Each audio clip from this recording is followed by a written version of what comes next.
Hello friends, ഇന്ന് നമ്മൾ നോക്കാൻ പോകുന്നത് 10th സ്റ്റാൻഡേർഡ് സെക്കൻഡ് ചാപ്റ്ററായ നാസ്തി ത്യാഗസമം സുഖം, അതായത് ത്യാഗത്തിന് സമമായ ഒരു സുഖമില്ല. നമുക്ക് നോക്കിയാലോ. രാജീവ് പറയാണ്, സോമ പശ്യതേത ചിത്രം. ഹേ സോമ, ഈ ചിത്രം ഒന്ന് നോക്കൂ. സോമ അതീവ സുന്ദരം, വളരെ നല്ലത്, വളരെ മനോഹരമായിരിക്കണു. ശോഭ ഏതത്തു അജന്ത ഗുഹാനാം ചിത്രം പ്രതീയത്തെ. ഇതാണേൽ അജന്ത ഗുഹകളുടെ ചിത്രമാണെന്നാണ് തോന്നുന്നത്. ഇത് കേട്ട രാജീവ് പറഞ്ഞു, ആം മഹാരാഷ്ട്ര പ്രദേശേ സ്ഥിതാഹ ഏതാഹ അജന്ത ഗുഹാഹ ഏവ. അതെ, ഇത് മഹാരാഷ്ട്രയിൽ സ്ഥിതി ചെയ്യുന്ന അജന്ത ഗുഹകൾ തന്നെയാണ്. സൗരഭ ആട്ടെ, സൗരഭ് എന്താ പറഞ്ഞേ? സൗരഭ് പറയാണ്, ഓഹോ ദൃഷ്ടം, കണ്ടിട്ടുണ്ട്. അത്ര തു അനേകാനി ജാതക ചിത്രാണി ഉട്ടങ്കിതാനി സന്തി. ഇവിടെയാണേൽ അനേകം ജാതക ചിത്രങ്ങൾ കല്ലിൽ കുത്തിവച്ചിട്ടുണ്ട്. ദേവിക ജാതകം കിം ഭവതി. ഈ ജാതകം എന്നാൽ എന്താണ്? രാജീവ അഹം ന ജാനെ. എനിക്കറിയില്ല. ആചാര്യം പ്രശ്യാമഹ. ഗുരുവിനോട് ചോദിക്കാം. തത്ര ഗത്വ, അവിടെ പോയിട്ട്, അതായത് കുട്ടികളെല്ലാവരും കൂടി ഗുരുവിൻ്റെ അടുത്തേക്ക് പോവാണ്. എന്നിട്ട് പോയിട്ട് ഛാത്ര, കുട്ടികൾ പറയാണ്, ഗുരുവർ, ഹേ ഗുരുജി, ജാതകം കിം ഭവതി. ഈ ജാതകം എന്നാൽ എന്താണ്? ആചാര്യ ജാതകം അർത്ഥാത് ജന്മ. ജാതകം എന്നാൽ ജനനം. ജാതകമാല ഇതി നാംനി പുസ്തകേ. ജാതകമാല എന്ന പേരുള്ള പുസ്തകത്തിൽ ഭഗവതഃ ബുദ്ധസ്യ പൂർവജന്മനഃ, അതായത് ഭഗവാനായ ബുദ്ധൻ്റെ കഴിഞ്ഞ ജന്മത്തിലെ വിവിധാഹ കഥാഹ സന്തി, അനേകം കഥകളുണ്ട്. ഏതാസു, ഇതിൽ, അതായത് ഈ കഥകളിൽ പരിഹിതായ സർവസ്വം ത്യക്തവ്യം ഇത്യവ ശിക്ഷിതം. മറ്റുള്ളവർക്കായിട്ട് എല്ലാം ത്യജിക്കൂ എന്ന അറിവാണ് നൽകുന്നത്. ഏതാദൃശ്യം ഏകാം കഥാം കഥയാമി. ഇത്തരത്തിലൊരു കഥ പറഞ്ഞു തരാം. ഇത് കേട്ട കുട്ടികൾ എന്താ പറഞ്ഞേ? ഏവം, അങ്ങനെയോ? വയം ഏതാദൃശ്യം കഥാം ശ്രോത്തും ഉത്സുകാഹ. ഞങ്ങൾ എല്ലാവരും തന്നെ ഇത്തരത്തിലുള്ളൊരു കഥ കേൾക്കാനായിട്ട് വളരെ ആകാംക്ഷയിലാണ്, അതായത് നിങ്ങൾ ക്യൂരിയസ് ആണ്.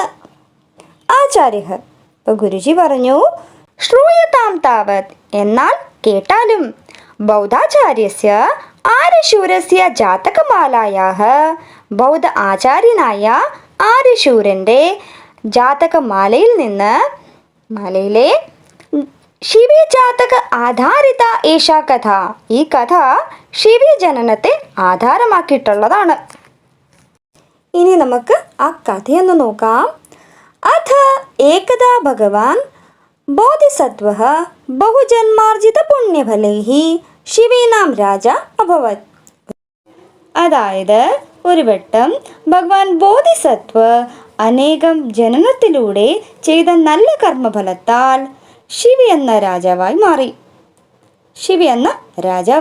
സ ബാല്യാത് ഏവ, അദ്ദേഹം കുഞ്ഞിലേ തൊട്ട് തന്നെ വൃദ്ധോപസേവി, അതായത് വലിയവരെ സേവിക്കുന്നവനും, വിനയശീലഃ, വിനയമുള്ളവനും, ശാസ്ത്രപാരംഗതഃ ച ആസീത്, ശാസ്ത്രത്തിൽ നൈപുണ്യമുള്ളവനുമായിരുന്നു.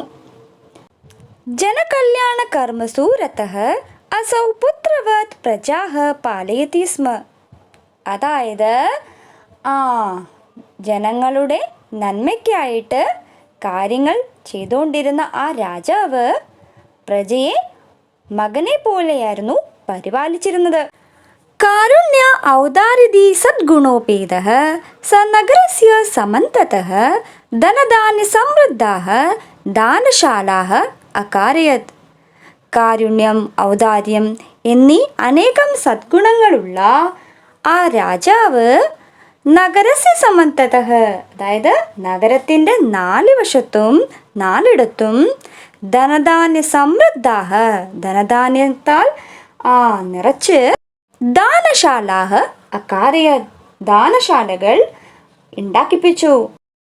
തത്ര അർത്ഥിനാം സമൂഹ, അവിടെ, അതായത് ആ ദാനശാലയിൽ യാചകരുടെ സമൂഹം, അതായത് ഏറെ യാചകര് അന്നപാന വസനരജത്ത് സുവർണാധികാനി അഭിഷ്ടാനി വസ്തുനി പ്രാപ്യ, അതായത് ആ ദാനശാലയിൽ എന്തൊക്കെയായിരുന്നു യാചകർക്ക് പ്രാപ്തമായിരുന്നത്? അന്നം, ജലം, വസ്ത്രം, സ്വർണം, വെള്ളി, അങ്ങനെ എല്ലാം ആഗ്രഹിച്ച വസ്തുക്കളും പ്രാപ്തമാക്കിയിട്ട് പ്രാപ്യ സന്തുഷ്ട അഭവത്, സന്തുഷ്ടരായി. അതായത് യാചകർക്ക് എന്തൊക്കെയാണോ വേണ്ടത് അവയെല്ലാം തന്നെ ആ ദാനശാലകളിൽ പ്രാപ്തമായിരുന്നു. രാജ്ഞഃ ദാനശീലതാം അകർണയ, രാജാവിൻ്റെ ദാനശീലത്തെക്കുറിച്ച് കേട്ടിട്ട് ദേശാന്തരേഭ്യോ അപ്പി, മറ്റ് ദേശത്തിൽ നിന്നുകൂടി, മറ്റ് നാട്ടിൽ നിന്നുകൂടി ജനാഹ, ജനങ്ങൾ തം ദേശം, ആ നാട്ടിലേക്ക് ആയാന്തി സ്മ, വന്നിരുന്നു. അഥ കഥാചിത്, അങ്ങനെയിരിക്കെ ഒരു ദിവസം ദാനശാലാസു വിചരൻ, ദാനശാലയിൽ ചുറ്റി നടന്ന് സ രാജ, ആ രാജാവ് ബഹുധനലാഭേന സന്തുഷ്ടാനാം അർത്ഥിനാം, കുറേ ധനങ്ങൾ പ്രാപ്തമാക്കിയതിൽ സന്തുഷ്ടരായ യാചകരിൽ വിരളസംഖ്യാം വിലോക്യ, കുറഞ്ഞ സംഖ്യ കണ്ട്, അതായത് കുറവാണല്ലോ യാചകരുടെ സംഖ്യ എന്ന് കണ്ട് അചിന്തയത്, ചിന്തിച്ചു. എന്താ ചിന്തിച്ചേ? മമ അർത്ഥിനഹത്തു ധനലാഭമാത്രേണ സന്തോഷം ഭജന്തേ, എൻ്റെ യാചകരാണെങ്കിൽ, എന്നോട് യാചിക്കാൻ വരുന്നവരാണെങ്കിൽ ധനലാഭത്താൽ തന്നെ സന്തുഷ്ടരാകുന്നു. നൂനം തേ ദാനവീരാഹ സൗഭാഗ്യശാലിനഃ, നിശ്ചയമായും ആ ദാനം ചെയ്യുന്നവര് ഭാഗ്യന്മാരാണ്. യാൻ യാചകാഹ, ആരുടെ യാചകരാണോ, ഏത് യാചകനാണോ ശരീരസ്യ അംഗാനി അപ്പി യാചന്തേ, ആരാണോ ഏത് യാചകരാണോ ആ ദാനശാലികളോട്, ദാനം ചെയ്യുന്നവരോട് ശരീരത്തിൻ്റെ അംഗം പോലും യാചിക്കുക. അതായത് രാജാവ് പറയാണ്, അങ്ങനെയുള്ള യാചകരെ കിട്ടുന്നവര് സൗഭാഗ്യശാലികളാണ്, ഭാഗ്യശാലികളാണ്. ഏവം രാജ്ഞഃ സ്വേഷു ഗാത്രേഷ്വപി നിരാസക്തിം വിജ്ഞായ, അതായത് ഇത്തരത്തിൽ രാജാവിൻ്റെ സ്വയം ശരീരത്തോടുള്ള മോഹഭംഗം കണ്ടിട്ട്, മോഹമില്ലായ്മ കണ്ടിട്ട് സകലം ബ്രഹ്മാണ്ടം വ്യാകുലം സഞ്ജാതം, സമ്പൂർണ്ണ ബ്രഹ്മാണ്ടവും വ്യാകുലരായി, അതായത് വിഷമിച്ചു. രാഗി ഏവം വിചാരയതി സതി, രാജാവിനാൽ ഇത്തരത്തിൽ ചിന്തിച്ചപ്പോൾ, ചിന്തിച്ചത് കണ്ടിട്ട് എന്താ സംഭവിച്ചേ? തസ്യ ദാനശീലതാം പരീക്ഷിത്തും ദേവാധിപതി ശക്രഃ, അയാളുടെ, അതായത് ആ രാജാവിൻ്റെ ദാനശീലത്തെ പരീക്ഷിക്കാനായിട്ട് ദേവേന്ദ്രനായ ഇന്ദ്രൻ നേത്രഹീന യാചകസ്യ രൂപം ധാരയിത്വാ, അന്ധനായ യാചകന്റെ രൂപം ധരിച്ച് തത്പുരതഃ, അയാളുടെ മുന്നിൽ വന്നിട്ട് അവദത്, പറഞ്ഞു. എന്താ പറഞ്ഞേ? ഹേ രാജൻ, ഹേ മഹാരാജാവേ, ഭവതഃ, അങ്ങയുടെ ദാനവീരതാം, ദാനശീലം അകർണര്യ, കേട്ടിട്ട് ആശാന്വിതഃ, ആശ കൊണ്ട് ഭവത് സമീപം, അങ്ങയുടെ സമീപത്തേക്ക് ആഗതോ അസ്മി, വന്നിരിക്കുകയാണ്. ദേവ രവിശശി താരാമണ്ഡലഭൂഷിതം ജഗത് ഏതത് കഥമിവ പശ്യേയം ചക്ഷുർഹീനഃ. ഹേ മഹാരാജാവേ, സൂര്യൻ, ചന്ദ്രൻ, താരങ്ങൾ എന്നിവയാൽ അലങ്കരിക്കപ്പെട്ട ഈ ലോകം ഞാൻ കണ്ണില്ലാതെ എങ്ങനെ കാണും? രാജാവ് വാച്ച്, രാജാവ് പറഞ്ഞു. എന്താ പറഞ്ഞേ? ഭഗവൻ, ഹേ ഭഗവൻ, ഭവത് മനോരഥം പൂരയിത്വാ, അങ്ങയുടെ ആഗ്രഹം പൂർത്തിയാക്കാനായിട്ട് ആത്മാനം അനുഗ്രഹീതും കർത്തും ഇച്ഛാമി. ഞാൻ സ്വയത്തെ അനുഗ്രഹീതനാക്കാൻ ആഗ്രഹിക്കുന്നു. ഞാൻ എന്നെ തന്നെ ധന്യനാക്കാൻ ആഗ്രഹിക്കുന്നു. ആദിശ്യതാം കിം കർവാണി. ഉത്തരവിട്ടാലും എന്താ ചെയ്യണ്ടേ? വിപ്രഹ അകഥയത്. ബ്രാഹ്മണൻ പറഞ്ഞു, യദി ഭവാൻ പ്രീതഃ, അങ്ങ് സന്തുഷ്ടനാണെങ്കിൽ, അങ്ങക്ക് സന്തോഷമാണേൽ, തഥാ ത്വത്തഃ, അങ്ങനെയെങ്കിൽ അങ്ങയുടെ ഏകസ്യ ചക്ഷുഷഃ, ഒരു കണ്ണ് ദാനം ഇച്ഛാമി, ഒരു കണ്ണ് ദാനമായി ആഗ്രഹിക്കുന്നു. യേന മമ ലോകയാത്ര നിർബാധ ഭവേത്, എന്താലാണോ എൻ്റെ ലോകയാത്ര, എൻ്റെ ജീവിതം തന്നെ സരളമാവുക, ഈസി ആവുക. തശ്രുത്വ രാജ അചിന്തയത്. അത് കേട്ടിട്ട് രാജാവ് ചിന്തിച്ചു. എന്താ ചിന്തിച്ചേ? ലോകേ ചക്ഷുർദാനം ദുഷ്കരമേവ്. ലോകത്ത് നേത്രദാനം വളരെ ബുദ്ധിമുട്ടുള്ളതാണ്. നൂനം നിശ്ചയമായും ഈദൃശം ദാനം ഇച്ഛന്, ഇത്തരത്തിലുള്ള ദാനം ആഗ്രഹിക്കുന്ന അയം യാചകഃ, ഈ യാചകൻ കേനാപി പ്രേരിതഃ സ്യാത്, ആരാലോ പ്രേരിതനാണ്, പ്രേരിപ്പിച്ചിട്ടുണ്ടാവാം. അഥവാ ഭവതു നാമ കിം ബഹുചിന്തനേന, അല്ലെങ്കിൽ എന്തിനാ ഇങ്ങനെ കൂടുതൽ ചിന്തിക്കുന്നത്, എന്തായാലും കണ്ണു കൊടുക്കണം, ഇപ്പം ചിന്തിച്ചിട്ട് എന്തിനാ എന്ന് ചിന്തിക്കുകയാണ്. ഓക്കെ, ഇത് വിചാര്യ രാജ അഭാഷത്. ഇങ്ങനെ ചിന്തിച്ചിട്ട് രാജാവ് പറഞ്ഞു. എന്താ പറഞ്ഞേ? ഭോമിത്ര, ഹേ കൂട്ടുകാരാ, ഹേ സുഹൃത്തേ, കിമേക്കേന ചക്ഷുഷ, ഒരു കണ്ണെന്തിനാ? അഹം ഭവത്തെ, ഞാൻ അങ്ങയ്ക്ക് ചക്ഷുർദ്വയമേവ പ്രയച്ഛാമി ഇതി, രണ്ട് കണ്ണുകളും തരാം എന്ന്. അതായത് രാജാവ് പറയാണ്, ഒരു കണ്ണെന്തിനാ, ഞാൻ എൻ്റെ രണ്ട് കണ്ണുകളും അങ്ങ് തരാം എന്ന്. രാജ്ഞഃ നേത്രദാനാർത്ഥം നിശ്ചയം ജ്ഞാത്വാ അമാത്യാഃ വിഷണ്ണാഃ ഭൂത്വാ അവദൻ. രാജാവാൽ നേത്രദാനം ചെയ്യുന്നു എന്ന നിശ്ചയം അറിഞ്ഞ്, എന്ന ദൃഢനിശ്ചയം അറിഞ്ഞ് മന്ത്രി ദുഃഖിതനായി, സങ്കടപ്പെട്ടു. എന്നിട്ട് പറഞ്ഞു, മഹാരാജ്, ഹേ മഹാരാജാവേ, അലം ഏതാവത ദുസ്സാഹസേന, ഇത്ര ദുസ്സാഹസം അരുതേ, ചെയ്യാണ്ടിരുന്നാലും. പ്രഭൂതം ധനമേവ ദീയതാം, ഇയാൾക്ക് ഏറെ ധനം കൊടുത്താലും, അതായത് നേത്രം ഒന്നും കൊടുക്കണ്ട, നേത്രദാനം ഒന്നും ചെയ്യണ്ട, അങ്ങ് അതിന് പകരം ധനം കൊടുത്താലും എന്ന്.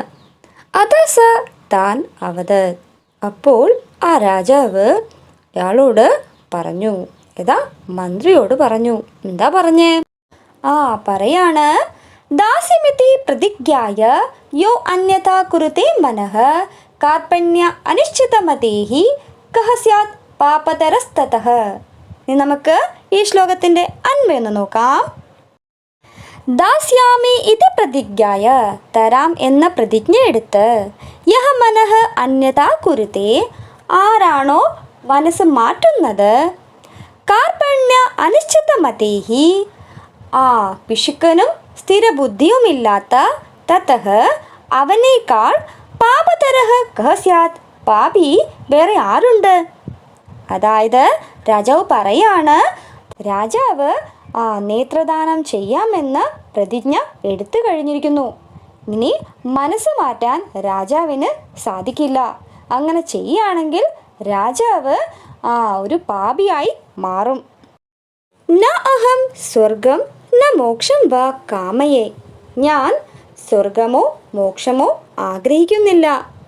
കിന്തു പക്ഷേ ആർത്ഥാനാം പരിത്രാണായ ഏവം മേ നിശ്ചയഃ, പക്ഷേ ദുഃഖിതരുടെ രക്ഷയ്ക്കായിട്ട് ആണ് എൻ്റെ നിശ്ചയം. അതായത് ആരാണോ സങ്കടപ്പെട്ടിരിക്കുന്നത്, വിഷമിച്ചിരിക്കുന്നത്, അവരെ രക്ഷിക്കുക തന്നെയാണ് എൻ്റെ നിശ്ചയം. ഞാൻ അങ്ങനെ തന്നെ ചെയ്യും. അസ്യ യാഞ്ഛയ വൃഥാ മാ അസ്തു. എന്നിട്ട് പറയാണ്, ഈ യാചകൻ്റെ പ്രാർത്ഥന വ്യർത്ഥമാവുകയില്ല. ഇത്യുക്ത്വാ സ രാജ, ഇങ്ങനെ പറഞ്ഞ് ആ രാജാവ് വൈദ്യോക്ത വിധിന, വൈദ്യന്മാർ പറഞ്ഞതനുസരിച്ച് നീലോത്പലം ഇവ ഏകം ചക്ഷുഹു, നീലകമലം പോലെയുള്ള ഒരു കണ്ണ് എന്ത് ചെയ്തു? ശനൈഹി അക്ഷതം ഉത്പാഠ്യ, പതുക്കെ എടുത്ത് പ്രീത്യ യാചകായ സമർപ്പിത്വാൻ, വളരെ സ്നേഹത്തോടെ യാചകനെ ഏൽപ്പിച്ചു. സഹ അപി തത് നേത്രം യഥാസ്ഥാനം അസ്ഥാപയത്, അയാളും അതായത് ആ യാചകനും നേത്രം വാങ്ങിയിട്ട് എവിടെയാണോ സ്ഥാപിക്കേണ്ടത് അവിടെ സ്ഥാപിച്ചു. അതായത് ഒരു കണ്ണിൽ രാജാവിൻ്റെ കണ്ണ് സ്ഥാപിച്ചു. ഓക്കെ. തത്തോ മഹിപാലഃ ദ്വിതീയം നേത്രമപി ശനൈഹി നിഷ്ക്രാസ്യ തസ്മൈ അയച്ചത്. എന്നിട്ട് ഇതിനു ശേഷം രാജാവ് സ്വന്തം രണ്ടാമത്തെ കണ്ണും പതുക്കെ എടുത്ത് അയാളെ ഏൽപ്പിച്ചു. അതായത് രണ്ട് കണ്ണും യാചകനെ അങ്ങ് ഏൽപ്പിച്ചു. അത് വിസ്മിതഃ ശക്രഃ അചിന്തയത്. അപ്പോൾ അത്ഭുതപ്പെട്ട ഇന്ദ്രൻ ചിന്തിച്ചു. എന്താ ചിന്തിച്ചേ? അഹോ ധൃതിഹി, അഹോ സത്വം, അഹോ സത്വഹിതൈഷിത. അതായത് എത്ര ധന്യമാണ് ഇവൻ്റെ ധൈര്യം, എത്ര ധന്യമാണ് ഇവൻ്റെ സാഹസം, എത്ര ധന്യമാണ് ഇവന് പ്രാണികളോടുള്ള നന്മയെന്ന ഭാവന. ന അയം ചിരം പരിക്ലേശം അനുഭവിത്തും അർഹതി. ഇനി അധിക നേരം വരെ കഷ്ടത ഏറ്റുവാങ്ങാൻ യോഗ്യനല്ല. ഇനി ഈ രാജാവ്, ഇത്ര നല്ല മനസ്സുള്ള രാജാവ്, ഇത്രത്തോളം സഹിക്കേണ്ടതില്ല. അതഃ, അതുകൊണ്ട് പ്രയത്നിഷ്യേ ചക്ഷുഷോ അസ്യ പുനഃ പ്രത്യാരോപണായ ഇതി. അതുകൊണ്ട് തന്നെ ഞാൻ ഇയാളുടെ കണ്ണുകൾ തിരിച്ച് യഥാസ്ഥാനത്ത് വെക്കാനായി പ്രയത്നിക്കും. കതിപൈഹി ദിനൈഹി, കുറച്ച് നാളുകൾക്ക് ശേഷം, വൃണവിരോപണേ ജാതേ, അതായത് ആ മുറിവ് ഉണങ്ങിയതിനു ശേഷം, ഏകദാ രാജ, ഒരു ദിവസം രാജാവ്, സരോവരസി സമീപേ, കുളത്തിൻ്റെ അടുത്ത്, വിഹരതി സ്മ, അതായത് കറങ്ങുകയായിരുന്നു, അതായത് ചുറ്റുകയായിരുന്നു. തഥാ, അപ്പോൾ, തസ്യ പുരതഃ, അയാളുടെ മുന്നിൽ, അതായത് ആ രാജാവിൻ്റെ മുന്നിൽ, പുനഃ, പിന്നെയും, ദേവരാജഃ ശക്രഃ ഉപസ്ഥിതഃ ഭൂത്വാ, ദേവരാജനായ ഇന്ദ്രൻ ഉപസ്ഥിതനായിട്ട് വന്നിട്ട്, തസ്യ ത്യാഗവൃത്തിം പ്രശംസൻ, അയാളുടെ ത്യാഗത്തെ പ്രശംസിച്ച്, അവദത്, പറഞ്ഞു. എന്താ പറഞ്ഞേ? എന്നിട്ട് പറഞ്ഞു, ശക്രോ അഹമസ്മി ദേവേന്ദ്ര തത്വസമീപം ഉപാഗതഃ, വരം വൃണീഷ്വ രാജർഷേ, യദിച്ഛസി തദുച്യതാം. ഇനി നമുക്ക് അൻവെന്ന് നോക്കാം. രാജർഷേ, ഹേ രാജർഷി, അഹം ദേവേന്ദ്രഃ ശക്രഃ, ഞാൻ ദേവേന്ദ്രൻ ഇന്ദ്രനാണ്. ത്വത് സമീപം ഉപാഗതഃ, അങ്ങയുടെ അടുത്തേക്ക് വന്നിരിക്കുകയാണ്. വരം വൃണീഷ്വ, വരം ചോദിച്ചാലും. യത് ഇച്ഛസി, എന്താണോ ആഗ്രഹിക്കുന്നത്, തത് ഉച്യതാം, അത് പറയൂ. ഏവം ഉക്തേന, ഇങ്ങനെ പറഞ്ഞപ്പോൾ, രാജ്ഞ, രാജാവാൽ, നേത്രാർത്ഥം, നേത്രത്തിനായിട്ട്, പ്രാർത്ഥിതേ സതി, പ്രാർത്ഥന ചെയ്തപ്പോൾ, അതായത് പ്രാർത്ഥിച്ചപ്പോൾ, ശക്രസ്യ പ്രഭാവേണ, ഇന്ദ്രൻ്റെ പ്രഭാവത്താൽ, ആത്മനഃ സത്യപുണ്യബലേന ച, സ്വന്തം സത്യവും പുണ്യത്തിൻ്റെ ബലത്താൽ, തസ്യ പ്രഥമം ഏകം ചക്ഷുഹു, അയാളുടെ, അതായത് രാജാവിൻ്റെ ആദ്യത്തെ കണ്ണ്, പ്രതിഷ്ഠിതം അഭവത്, അതായത് ശരിയായി. തതഃ ദ്വിതീയമപി, എന്നിട്ട് മറ്റേതും ശരിയായി. ഭൂയഃ പ്രീതഃ ശക്രഃ വരം അയച്ചത്. ഇതിനുശേഷം പ്രസന്നനായ, അതായത് സംപ്രീതനായ ഇന്ദ്രൻ വരം കൊടുത്തു. ശതയോജന പര്യന്തം ശൈലാനാം പാരം ച ദൃഷ്ടും സമർത്ഥഃ ഭവ ഇതി. അതായത് എന്ത് വരമാണ് കൊടുത്തത്? 100 കണക്കിന് മൈലുകളും മലകളും കടന്ന് നിങ്ങൾക്ക് കാണാൻ സാധിക്കട്ടെ എന്ന്.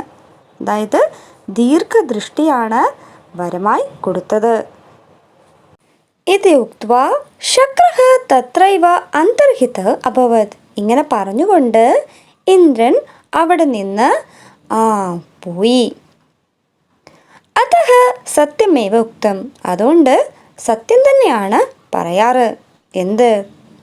ധനസ്യ നിഹസാരലഘോഃ സസാരോ യദ്ദീയത്തെ ലോകഹിതോന്മുഖേന നിധാനതാം യാതി ഹി ദീയമാനം അദീയമാനം നിധനൈകനിഷ്ഠം.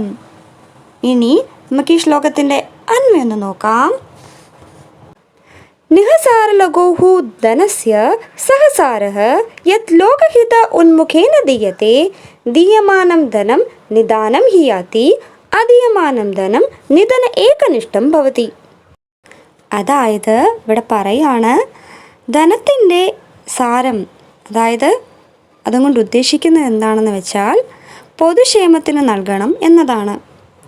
ദാനം ചെയ്യുന്ന പണം അഭിവൃദ്ധിയിലേക്ക് നയിക്കുന്നു, അതായത് നന്മയിലേക്ക് നയിക്കുന്നു. നൽകാത്ത പണം നാശത്തിലേക്ക് നയിക്കുന്നു. അതിനാൽ കഴിയുന്നത്ര പണം സംഭാവന ചെയ്യണം. ഓക്കെ, അതാണ് ഇവിടെ പറഞ്ഞിരിക്കുന്നത്. അപ്പോൾ എല്ലാവർക്കും ഈ ചാപ്റ്ററിൻ്റെ എക്സ്പ്ലനേഷൻ ക്ലിയർ ആയെന്ന് കരുതുന്നു. എല്ലാവർക്കും ഈ വീഡിയോ ഇഷ്ടമായെന്ന് കരുതുന്നു. ഇഷ്ടമായ ഉറപ്പായും ലൈക്ക് ചെയ്യുക, കമൻറ്റ് ചെയ്യുക, ഷെയർ ചെയ്യുക. ഇതുവരെയും സബ്സ്ക്രൈബ് ചെയ്യാത്തവരുണ്ടെങ്കിൽ സബ്സ്ക്രൈബ് ചെയ്യുക. അതുപോലെ സൈഡിലൊരു ബെല്ലൈക്കണുണ്ട്, അതും കൊണ്ടൊന്ന് എനേബിൾ ചെയ്യുക, ഓൾ എന്ന ഓപ്ഷൻ കൊടുക്കുക. എന്നാൽ മാത്രമേ ഞാൻ ഇനി വീഡിയോസ് ഇടുമ്പോൾ നിങ്ങൾക്ക് നോട്ടിഫിക്കേഷൻ കിട്ടുകയുള്ളൂ. താങ്ക്